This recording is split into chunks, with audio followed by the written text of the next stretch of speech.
Bonjour à toutes et à tous.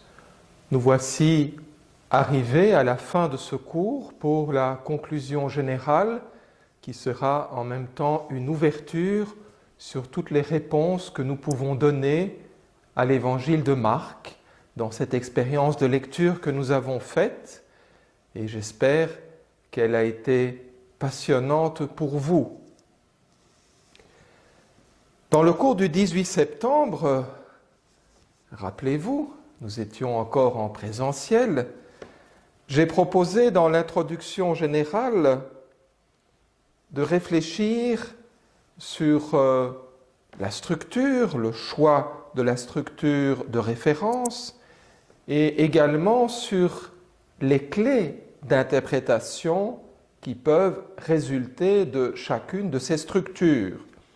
La structure d'Élian Cuvillier a servi de référence, fondée essentiellement sur des indications géographiques. Au terme de notre étude, on peut dire qu'elle a permis de bien respecter la progression de l'évangile de Marc sans imposer une précompréhension, mais bien sûr, cette approche, comme on l'a vu, n'a pas permis toujours de tenir compte suffisamment de l'intrigue narrative de l'Évangile. Nous avons vu qu'une approche thématique associée à une approche narrative était nécessaire, mais, et c'est une question que je me posais déjà au début, est-ce qu'une focalisation presque exclusive sur Jésus, le personnage principal, et sur l'examen des diverses réactions à Jésus, les disciples, les opposants, est-ce que tout cela permet de faire vraiment justice au récit de Marc? Habituellement, c'est l'approche narrative que l'on rencontre. Depuis 2 siècles, l'exégèse de Marc s'est d'ailleurs concentrée sur Jésus et ses disciples. Pensons encore à la thématique du secret messianique, cette thématique qui a dominé les débats pendant très longtemps. Alors, il est vrai, toutefois, que la narratologie a permis de retrouver la place de Dieu, la question de Dieu, et cela depuis seulement une quinzaine d'années. Pensons à la monographie de Gudrun Gutenberg en 2007, Gottesvorstellung. Pensons encore à l'article de Geert van Ooyen, auquel nous nous sommes référés, un article qui date déjà de 2012. Pensons à l'article d'Yvan Bourquin, datant de 2015, L'inattendu de Dieu. Et puis il y a dans cet ouvrage, Reading the Gospel of Mark in the 21st Century, Method and Meaning, publié sous les auspices de Geert van Ooyen, paru en 2019 et qui reprend les interventions aux journées bibliques de Louvain, de Leuven, en 2017, le fameux colloquium biblique de Louvain. Et ces textes rendent compte d'une ouverture que la narratologie a permis, redécouvrir le personnage, entre guillemets, Dieu, qui, on le verra, est en réalité le protagoniste de tout le récit. Dans notre introduction, nous avons déjà fait une lecture apéritive de l'évangile de Marc, en utilisant une clé donnée par l'évangéliste lui-même, la Basileia tou Theou, la thématique du royaume de Dieu. Et nous avons pu parcourir l'Évangile en nous arrêtant au verset où cette thématique affleurait explicitement. Et nous nous étions posé cette question au terme de cette lecture. Est-ce que l'étude de Marc que nous allons faire, et que nous avons faite maintenant, pourrait vérifier si la thématique du royaume de Dieu qui advient est bien l'axe principal qui permet d'articuler les divers aspects de l'évangile de Marc? Vous pouvez suivre sur votre feuille de route pour mieux assimiler ce cours par vidéo. Dans l'introduction générale, nous avons aussi relevé une remarque de Geert van Ooyen. La notion du royaume de Dieu est habituellement étudiée par rapport au Christ et par rapport à la question de l'eschatologie, mais il y a eu une négligence dans l'étude de son articulation avec Dieu lui-même. Il s'agit bien du royaume de Dieu qui advient. Alors, tout cela peut s'expliquer en fait par le rôle prépondérant de l'approche historico-critique qui a dominé l'exégèse depuis la fin du XIXe siècle. Et cette approche historico-critique met de côté Dieu comme objet de recherche.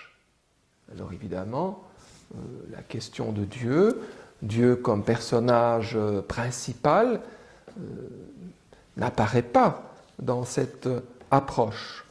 Au terme de notre étude de Marc, je voudrais maintenant revenir sur toutes ces questions. Geert van Ooyen, dans son intervention de 2017,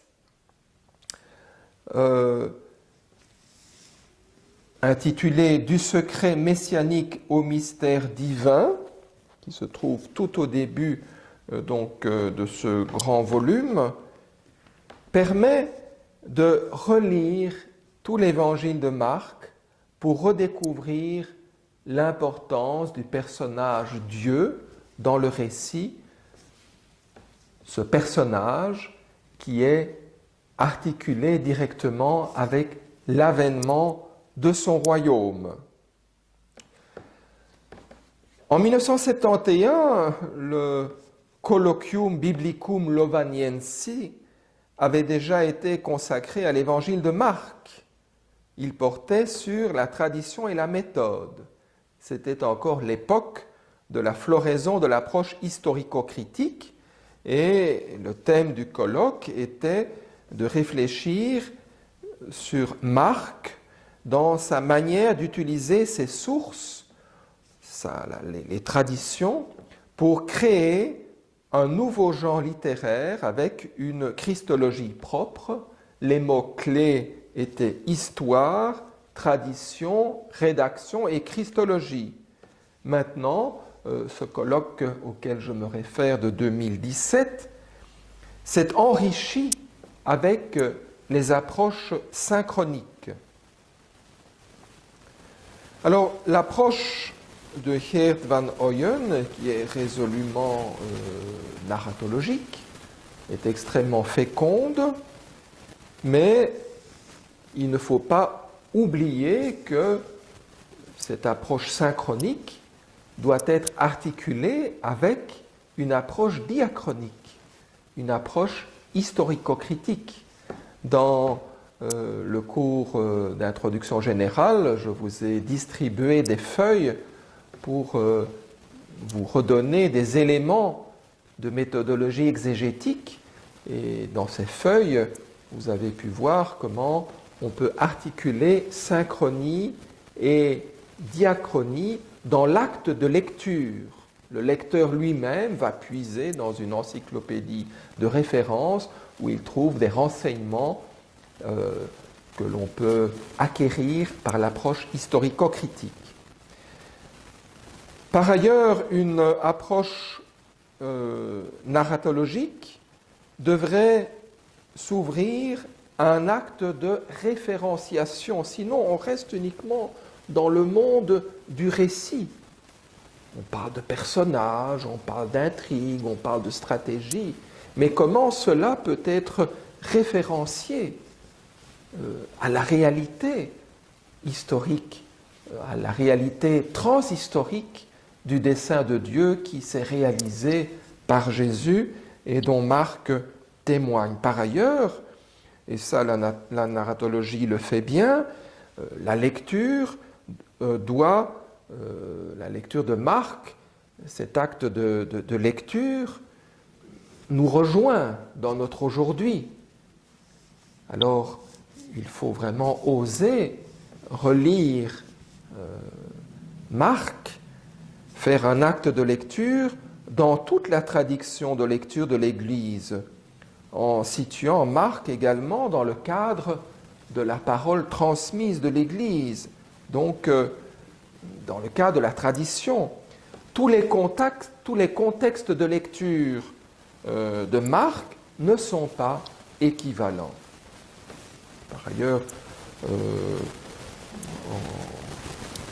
en lisant l'intervention de Geert van Ooyen, j'ai un peu regretté que, en soulignant, en s'intéressant véritablement au personnage Dieu, il ne montre pas suffisamment l'enjeu de la reconnaissance de l'identité de Jésus, de l'identité du Fils, qui n'est pas qu'un homme. Tout l'évangile de Marc nous montre que l'homme Jésus est aussi du côté de Dieu. Voilà. Le personnage, entre guillemets, Dieu, n'intervient directement dans le récit de Marc que 2 fois, en 1,11 au baptême et en 9,7 à la transfiguration. La plupart du temps, les références sont indirectes. Le mot théos apparaît 48 fois dans l'évangile de Marc, si on ne tient pas compte de la finale longue, 35 fois dans la bouche de Jésus. On trouve le mot Dieu, théos, dans 13 des 14 emplois de l'expression basileia toutéou. Marc décrit rarement Dieu. Il peut dire que Dieu est bon, en 10-18, que pour Dieu tout est possible, 10-28, que Dieu est le Dieu des vivants, 12-26-27, qu'il est l'unique, le seul, 12-29-32, et qu'il connaît le moment de la fin, en 13-32. Pour parler de Dieu, Marc peut utiliser encore d'autres expressions, d'autres termes, le Père, pater. Il peut utiliser aussi le passif divin, le terme kurios, etc. Nous allons nous attarder sur l'impact de la citation d'ouverture qui se trouve dans le prologue et que nous avons bien analysé, donc au chapitre 1, les versets 2-3. Selon qu'il est écrit dans Isaïe le prophète, « Voici que j'envoie ». C'est Dieu qui parle à travers cette citation de l'Écriture. Dieu, on le verra, est le vrai protagoniste de tout le récit, le protagoniste principal. Le récit de Marc est vraiment théocentrique. Nous disions déjà qu'il s'agit d'un théocentrisme christocentrique ou christologique. Dieu est le personnage principal, mais la plupart du temps, il est caché, il est invisible, surtout dans le récit de la Passion. Et donc, et Geert van Ooyen le montre bien, la question du mystère de l'identité de Jésus, qui a été interprétée avec toute cette thématique du secret messianique, de manière un peu abusive. Donc, le mystère de l'identité de Jésus s'enracine en réalité dans le mystère de Dieu lui-même. Donc, nous sommes invités à recentrer notre lecture de Marc sur Dieu. Je cite Geert van Oyen à la page 11, et vous avez le texte sur votre feuille de route. Le récit de Marc n'est pas seulement une proclamation de et sur Jésus, mais aussi une proclamation de et sur Dieu. Au travers du récit, le narrateur nous raconte comment Dieu agit dans et par Jésus pendant que Dieu lui-même reste invisible. L'activité de Dieu, son action, se réalise par Jésus et en même temps dans la perspective de Jésus. On passe par Jésus. Je vous propose maintenant, donc, pour conclure ce cours avec ces 36 séances, une relecture de Marc avec cette clé d'interprétation. Être attentif au personnage Dieu comme protagoniste principal. Nous allons nous attarder à quelques versets clés. J'ai déjà parlé de cette citation, qui est en réalité une citation mixte, nous l'avons vu, les versets 2 et 3 du chapitre 1. C'est l'unique citation explicite faite par le narrateur, selon qu'il est écrit dans Isaïe le prophète. Dieu parle à la première personne, il explique comment Dieu, comment lui-même comprend l'évangile de Jésus dont il a été question dans le titre. Commencement de l'évangile de Jésus-Christ, Fils de Dieu, et immédiatement après, selon qu'il est écrit. Jésus sera le porteur central du projet de Dieu. Mais la source ultime de l'évangile, de son évangile, de cette bonne et heureuse annonce, est Dieu. Ce Dieu connu dans l'Écriture, ce Dieu qui continuera d'agir dans l'histoire du salut. Et nous avons déjà souligné le fait que l'évangile de Jésus, Fils de Dieu, est en réalité l'évangile de Dieu lui-même. Il faut lire ensemble 1.1 et 1.14.15. Et en écoutant cette citation, voici que j'envoie mon messager en avant de toi, etc., le lecteur commence déjà son interprétation. Il se pose des questions. Comment est-ce que Dieu va réaliser sa promesse? Quel sera le chemin du Seigneur? Et puis plus loin, ou plus exactement en référence au verset 1, mais finalement, qu'est-ce que ce commencement? Qui sera ce Fils? Marc suscite la curiosité dès le début. Et dans le passage du baptême de Jésus, Marc donne la parole directement à Dieu, dans le récit du baptême. Et une première réponse est fournie par Dieu lui-même aux questions du lecteur, aux questions que le lecteur vient de se poser. Dieu lui-même donne sa propre perspective sur Jésus. « Tu es mon Fils bien-aimé, tu as toute ma faveur. » La perspective de Dieu sur Jésus est la perspective la plus complète, la plus juste. Dieu seul peut véritablement appeler Jésus Fils, sans aucune ambiguïté. Et nous avons vu tout ce que ça signifiait, cette relation tout à fait unique avec Dieu, le Fils et le Fils bien-aimé. Il est aussi le nouvel Isaac qui sera tué, mais bien sûr, il est également le Messie davidique et le serviteur souffrant qui vient nous sauver. Après cela, Dieu va se taire, mis à part le verset 7 du chapitre 9 pour la transfiguration, un élément supplémentaire sera fourni par Dieu, écoutez-le. Et cette fois-ci, ce sera clairement destiné aux disciples. Donc, dès le début, le lecteur apprend que Dieu aime Jésus et qu'il lui donne la pleine responsabilité pour accomplir son projet. On peut comparer cela à une véritable descente de Dieu. Après cela, tout va se passer par Jésus et en Jésus. Dieu va se cacher. C'est à travers Jésus que Dieu va nous enseigner, que Dieu va agir, que Dieu, finalement, va nous révéler ses propres pensées, qui ne sont pas celles des hommes, 8.33, qui ne sont pas celles de César, 12.17.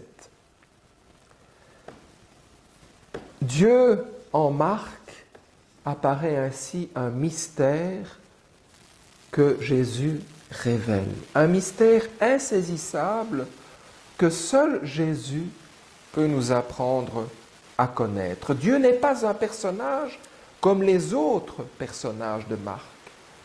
Il est vraiment transcendant et seule la médiation de Jésus permet de le rejoindre dans son mystère. Après la curiosité suscitée par les versets 2 et 3, il y a place à la surprise et même au suspense pour le lecteur. Dès les versets 12 et 13, nous découvrons l'opposition fondamentale. Satan, Jésus opposé à Satan. Il était dans le désert durant 40 jours. Ces 40 jours symbolisent, préfigurent les deux camps qui seront suscités par l'enseignement de Jésus. Ceux qui pourront l'accueillir, ceux qui l'accueilleront et ceux qui s'opposeront à son enseignement. Et au verset 13, le lecteur est surpris et il perçoit le suspense, il se pose cette question, mais quel sera ce combat? Et qui aura la victoire? Les deux versets suivants auxquels je voudrais revenir sont les versets 14-15 du chapitre 1. Après que Jean eut été livré, Jésus vint en Galilée, proclamant l'évangile de Dieu, disant, le temps est accompli et le royaume de Dieu est tout proche, repentez-vous et croyez à l'évangile. Ces versets, comme on l'a vu, confirment le lien entre Jésus et Dieu. Jésus proclame l'évangile de Dieu. Et cet évangile, c'est l'évangile de Jésus lui-même. Jésus donc fait connaître Dieu. Mais le texte précise que Jésus fait connaître Dieu en annonçant l'avènement de son royaume. Pour faire connaître Dieu, Jésus annonce la venue de son règne. C'est en manifestant cette venue dans tout l'Évangile que Jésus va révéler Dieu. Dieu est un mystère transcendant, mais sa présence pourra être perçue à travers l'avènement de son royaume, de sa basileia en son Fils bien-aimé. Cela crée évidemment pour le lecteur une surprise, mais aussi un suspense. Comment cela se réalisera? La venue de la basileia toutéou est possible si l'homme répond. Et donc, déjà dans ce qui est dit au verset 15, le lecteur sait que la réponse de l'homme est décisive. C'est l'homme qui est responsable de l'accueil du royaume. Metanoete kai pisteete. Convertissez-vous, repentez-vous et croyez. L'homme pourra entrer dans le royaume de Dieu s'il donne une réponse favorable.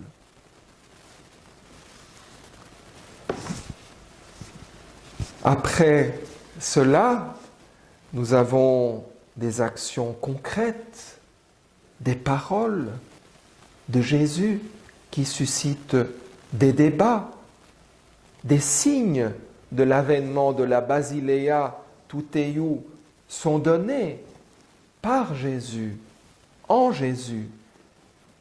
On retrouve à nouveau l'expression Basileia Tuteiou, royaume de Dieu, règne de Dieu, au chapitre 4, dans le discours en parabole, en particulier au verset 11 et 12. À vous, le mystère du royaume de Dieu a été donné, mais à ceux-là qui sont au dehors, tout arrive en parabole. Plusieurs questions se posent, des paradoxes apparaissent.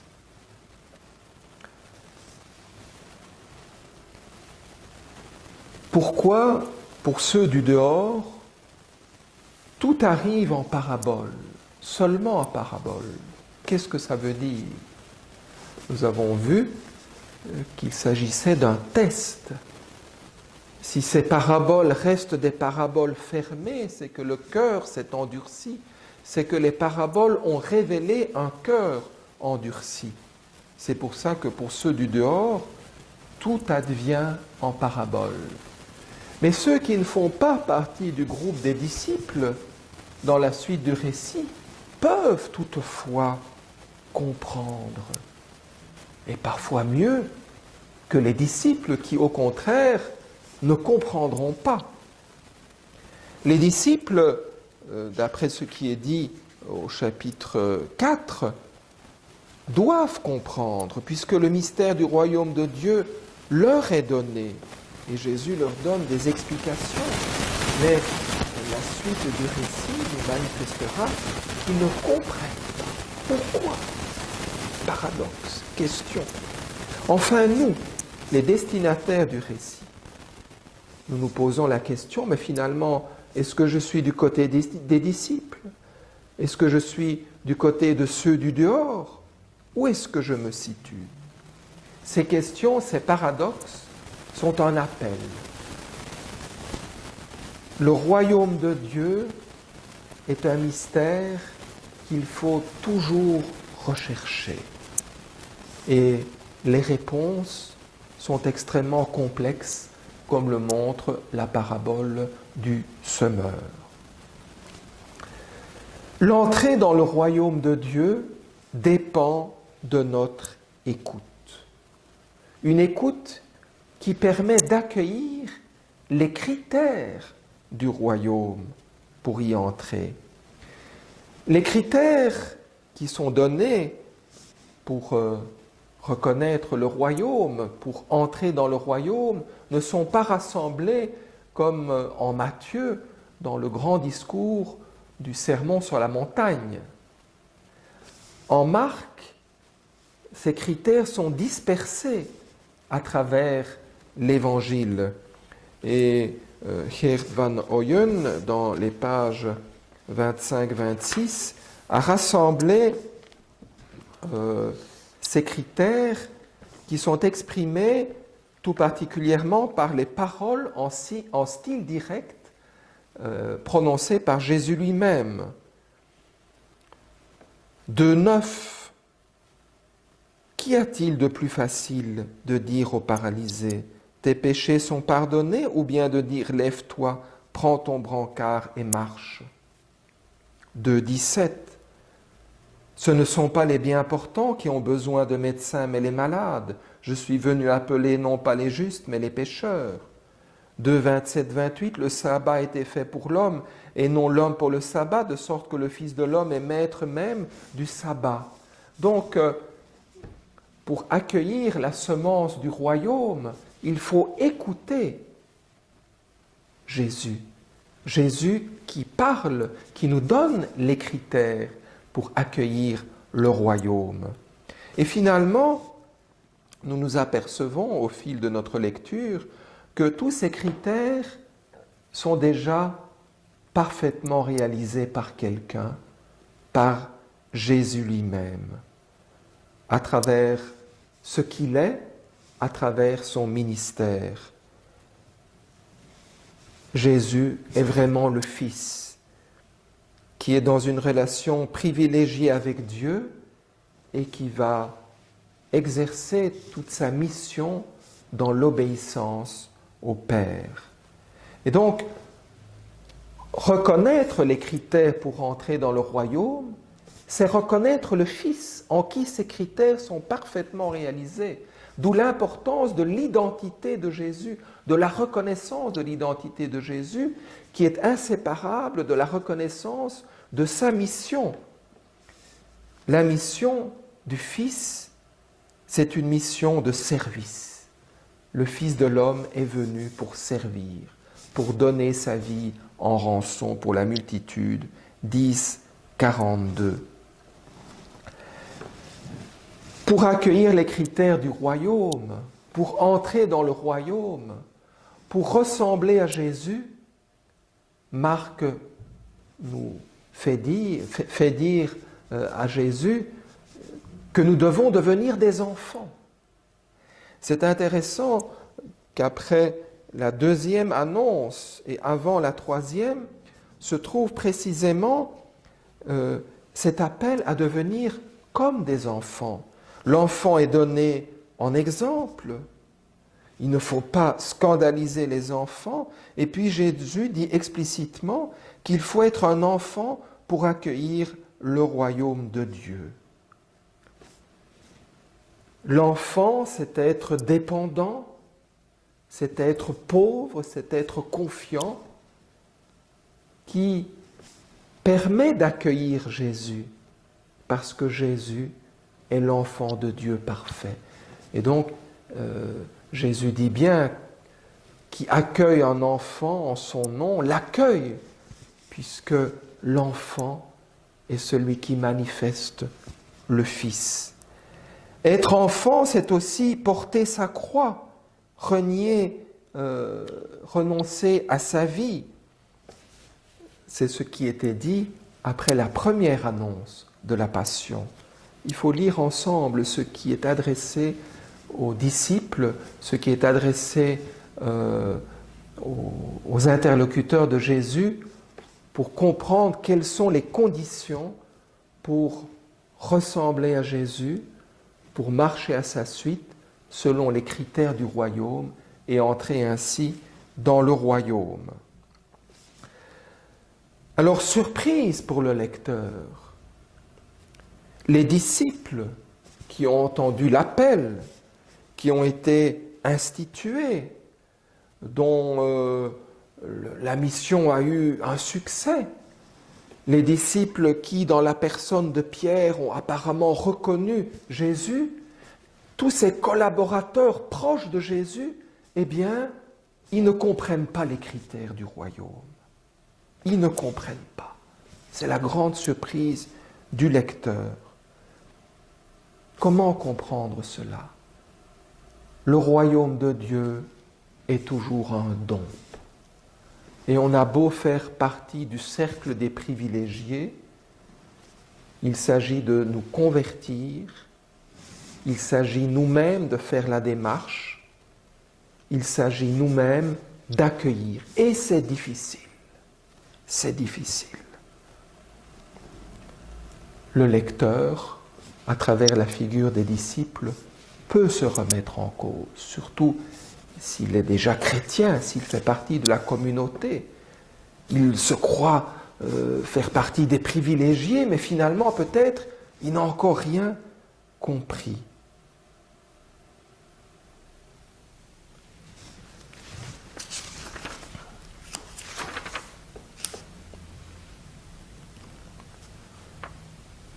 On peut lire le verset 10-25 pour comprendre à quel point il est difficile d'entrer dans le royaume de Dieu, qu'il est difficile d'accueillir Jésus, de le reconnaître, d'accueillir les critères du royaume. Il est difficile d'entrer dans le royaume de Dieu. Il est plus facile à un chameau de passer par le trou de l'aiguille qu'à un riche d'entrer dans le royaume de Dieu. Pour les hommes, c'est impossible, mais non pour Dieu, car tout est possible pour Dieu. L'avènement du royaume à travers les paroles et les actes de Jésus crée des oppositions. Le conflit sous-jacent qui porte sur l'identité de Jésus manifeste en réalité l'opposition aux voies de Dieu, à la présence de Dieu par l'avènement de son royaume, et donc l'opposition à Dieu lui-même. C'est le suspense dont on a parlé déjà dès le début, en 12-13, ce suspense qui est aiguisé dans les récits des conflits. Vous voyez les références sur votre feuille de route, 2.1 à 3.5, 3.22 à 27, 7.1 à 23, les chapitres 11 et 12. Et tout cela va aboutir à un sommet de tension avec la passion. Les critères qui règnent dans le monde, les critères qui habitent les opposants de Jésus sont opposés aux critères de l'entrée dans le royaume.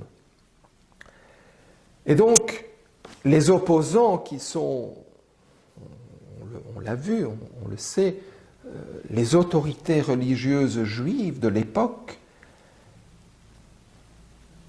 qu'est-ce qui est dans le cœur de ces autorités?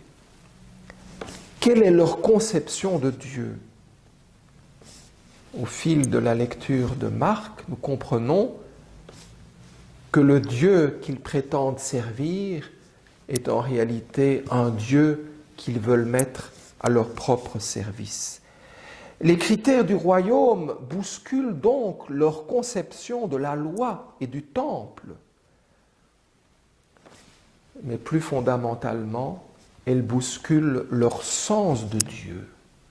Et c'est pour cela qu'ils auront tellement de mal à reconnaître Jésus, son identité et sa mission. Ils auront tellement de mal à reconnaître que par Jésus advient le royaume de Dieu.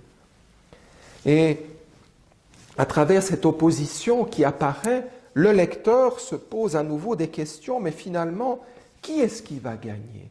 Qui sera le plus fort? Jésus devra être fidèle, il est ce Fils, le Fils dont le Père a témoigné au baptême, à la transfiguration. Le Fils sera fidèle, comme Jésus l'annonce lui-même à travers les annonces de la Passion. Mais le lecteur se demande, est-ce que Dieu va intervenir en faveur de son Fils pour le sauver?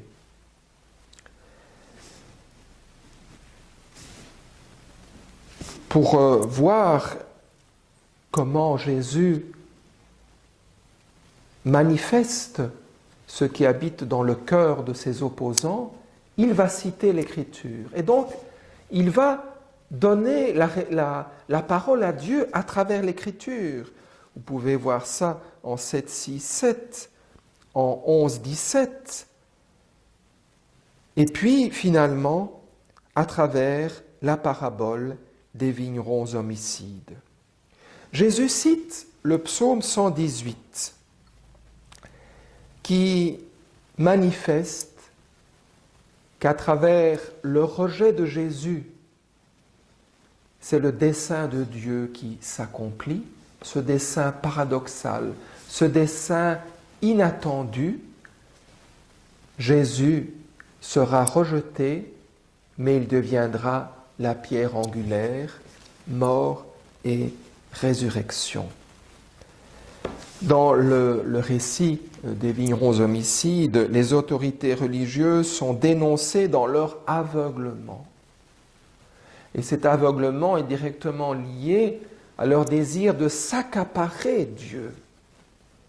Et tout cela suscite en eux une violence homicide.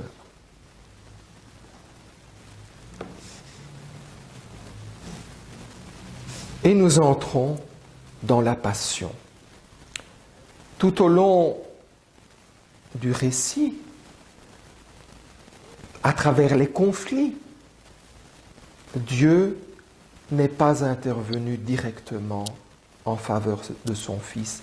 Et le lecteur s'est posé la question, pourquoi? Il se posera cette question de manière encore plus aiguë en entendant la prière de Jésus à Gethsémani, 14,36.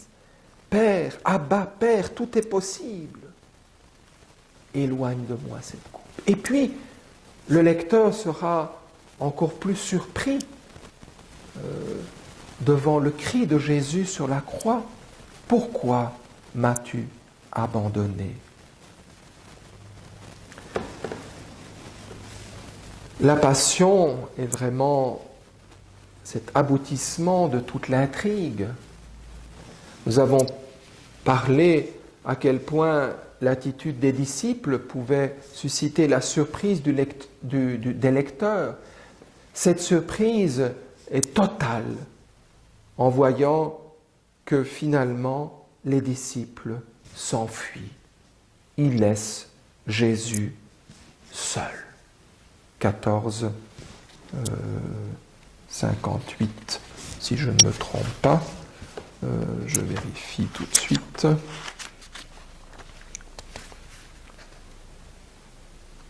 Pardon, 14,50. Et par ailleurs, le suspense, les tensions arrivent à leur paroxysme. Durant cette dernière semaine qui est racontée longuement, comme sœur Birgitta l'a rappelé, durant toute cette semaine, Jésus est seul face au pouvoir religieux. Quel combat inégal! Dieu seul pourrait sauver Jésus et il n'intervient pas. Pourquoi? Depuis le ministère de Jésus en Galilée et ici à Jérusalem, le lecteur sait que Dieu est du côté de son Fils. Dieu n'est pas du côté des autorités religieuses. Le lecteur sait que Dieu est le maître de l'histoire, mais apparemment, il n'intervient pas. Et cela apparaît de manière encore plus paradoxale, encore plus étonnante dans le récit de la Passion où Jésus va éprouver jusqu'au bout sa vulnérabilité d'homme face aux libertés humaines qui ont choisi de se fermer au royaume, de refuser le royaume. Alors, est-ce que la mort sur la croix est l'échec de l'avènement du royaume, l'échec des voies de Dieu qui se sont réalisées par et en Jésus? Pourtant, au moment même où Jésus meurt, le centurion va proclamer sa foi en Jésus, Fils de Dieu. Cela annonce déjà la victoire de Dieu. La résurrection. Jésus a annoncé sa passion par 3 fois, mais aussi sa résurrection. Et pendant le repas avec ses disciples, il a annoncé qu'il va boire le vin nouveau dans le royaume de Dieu. Mais apparemment, tout ça n'intéressait pas les disciples. Seuls les lecteurs peuvent espérer que la mort n'aura pas le dernier mot. Et puis nous avons le récit du tombeau vide et le message de l'ange qui s'achève avec la fuite des femmes. Les versets 1 à 8 du chapitre 16, comme sœur Birgitta l'a montré, sont étonnants. Donc ces versets sont étonnants, mais une affirmation centrale est donnée au verset 6. Ne vous effrayez pas, c'est Jésus le Nazaréen que vous cherchez, le crucifié. Il est ressuscité. Il est ressuscité. C'est un passif divin qui indique que c'est Dieu qui a eu le dernier mot. C'est Dieu qui a donné la réponse à toutes les questions que se posait le lecteur en suivant le fil du récit et en particulier ce pourquoi de Dieu, portant sur Dieu qui n'intervient pas. Camille Faucon souligne le fait que le lecteur doit lire ensemble les versets 7 et 8. Il y a la promesse, il vous précède, c'est là que vous le verrez, mais les femmes se sont enfuies. Le lecteur qui connaît l'Évangile sait que la promesse va se réaliser. Il y a toutefois cette finale abrupte, rugueuse. Elles s'enfuirent, elles étaient toutes tremblantes et hors d'elles-mêmes. Elles ne dirent rien à personne car elles avaient peur. Dans le texte canonique, nous avons la finale longue. Il faut l'intégrer dans notre interprétation. C'est en quelque sorte la réponse de l'Église apostolique. C'est le témoignage de l'Église apostolique à cette finale, qui donne une réponse à cette finale étonnante de l'Évangile.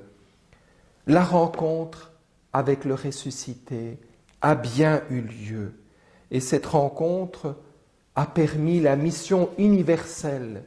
Désormais, les disciples vont annoncer l'évangile de Jésus, qui est l'évangile de Dieu sur l'avènement du royaume. Ils vont l'annoncer jusqu'au monde entier. Et nous, lecteurs, et je vais finir par là, la réponse reste ouverte.